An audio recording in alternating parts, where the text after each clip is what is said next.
SBIRT is really a three-phase process: screening, brief intervention, and referral to treatment. That stands for SBIRT, SBIRT.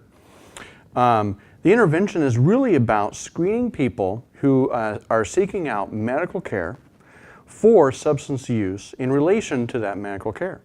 Well, brief interventions model is based on a motivational interviewing strategy. It's a simplified motivational interviewing process. It's a simple four-step process of asking for permission, offering some feedback, giving some advice about that feedback, and developing a plan. The idea of SBIRT is that we would screen everyone at least once a year for alcohol and other substances. We find that about 78% or so are either only occasional users or complete abstainers. That only really leaves about 23% for medical clinics and hospitals to address possible risks of alcohol use. About 8 or 9% are in the low section, about 5% or so are in the middle section, only 2 or 3% are in the very highest section. So it's only really that 23% that would get further screening and possible brief intervention to the process. Being able to screen for substance use issues for adolescents, I think, is really critical. This is the time that these substance use patterns begin. If that's due to a long-standing family history in addiction or just basic experimentation.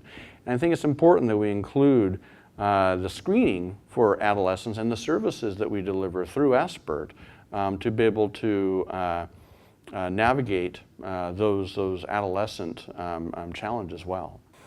Well, SBIRT is a billable activity through Medicaid, Medicare, and insurance.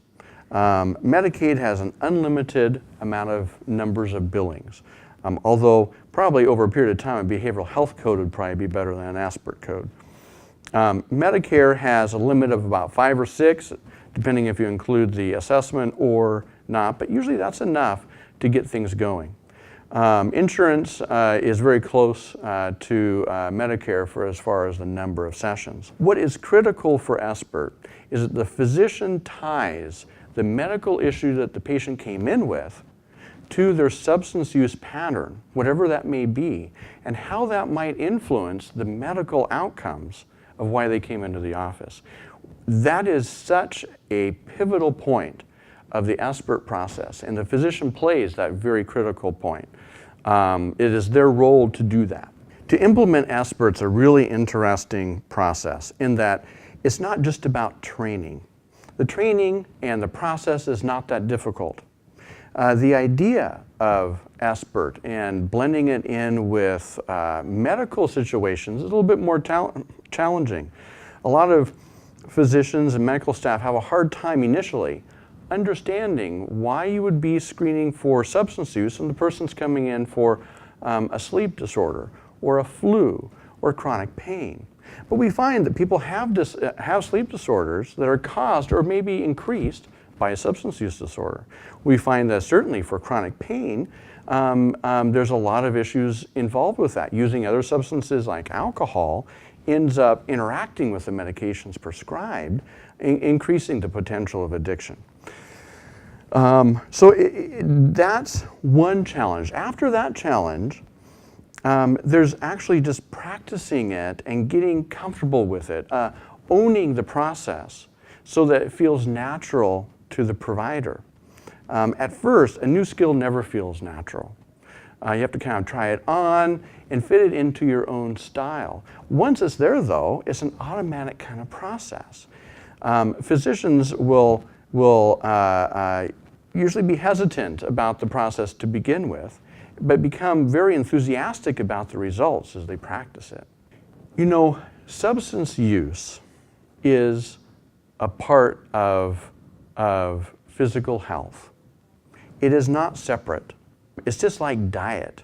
Diet is a part of physical conditions.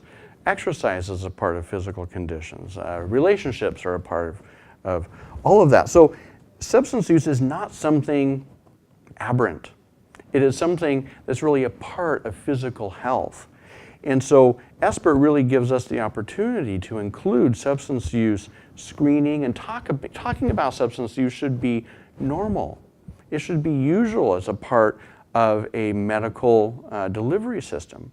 And it really gives us an opportunity to be blending better our sometimes fragmented system, where both physical health and behavioral health people can work together in a holistic way for the patient's best wellness.